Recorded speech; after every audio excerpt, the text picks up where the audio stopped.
moment, Meghan and Harry, and of course the wedding that is on everyone's minds. We want to spend some time talking about traditions, or perhaps the breaking of tradition. Now, Alison, you've been following the story obviously very closely as the editor of Hello. A little bit. Just a little bit. It's come up a few times. There are so many things that have happened that have broken tradition. One of which is spending Christmas with the Queen before marriage. Both of them spent Christmas with the Queen. This usually doesn't happen until after. Yes, Meghan was invited to spend Christmas at the Queen's country retreat, Sandringham, which is reserved for very close royal family members, and nobody has ever spent Christmas with the Queen that hasn't been either a member of the family or married to a member of the royal family prior to last Christmas. What do you think's going on? Do you think Meghan is just a fabulous person, or do you think it is the Crown saying, we are changing and we are okay with change? Well, as we all know, Meghan's a very fabulous person, so I'm sure it's partly that, but no, really it's the fact that the monarchy moves with the times. It's baby steps.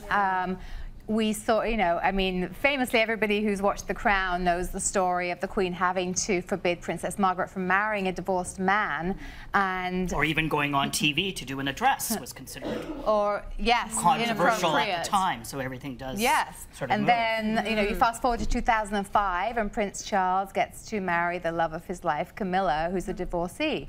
Albeit in a civil service, and now they've gone one step further. They're breaking tradition because she is divorced and marrying in a religious service in a church. So that's a first as well.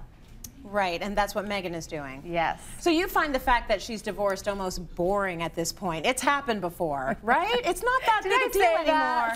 Well, yeah, I mean, it's not the big news it would have been if it hadn't been done before. It's almost a non-issue even within the royal family now. Okay, let's talk about the wedding cake.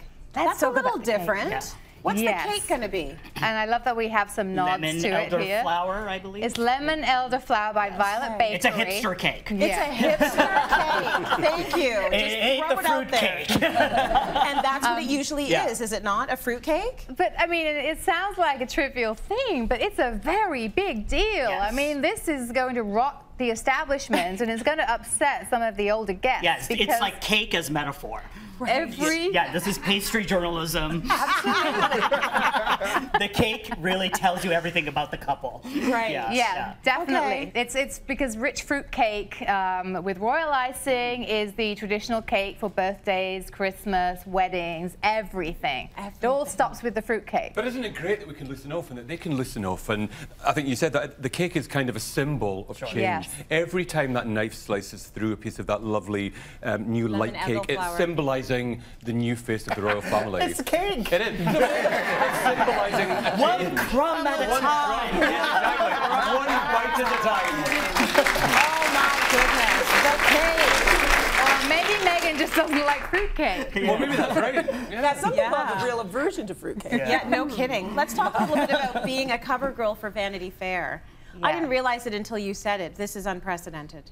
Also unprecedented. Yes. So, you know, after the statement from Prince Harry in Kensington Palace, then the following year we get Meghan on the cover of a mainstream magazine in an actual interview saying that she's in love with, she and Harry are in love.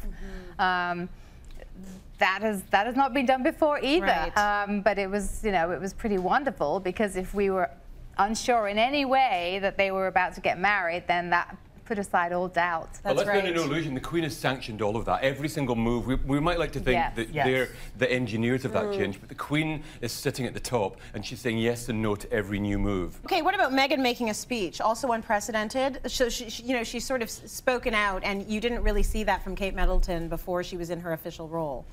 Yes, well, we know that Meghan has, you know, been very vocal. She has campaigned for causes. But I mean, she's different. She's a celebrity. She's different. So she's coming at it with all of that wealth of experience of being in the public eye, of, you know, speaking out, and that is going to be something that she'll continue to do, but it will be tempered after marriage, and she may find that hard to adjust to. It will be interesting to see what happens with all those charities that are close to her heart, because this is a woman that is giving up a lot. And she does have to give up. And her social media, and perhaps the charities that are close to her heart. I mean, there is, you know, an exchange happening here for sure.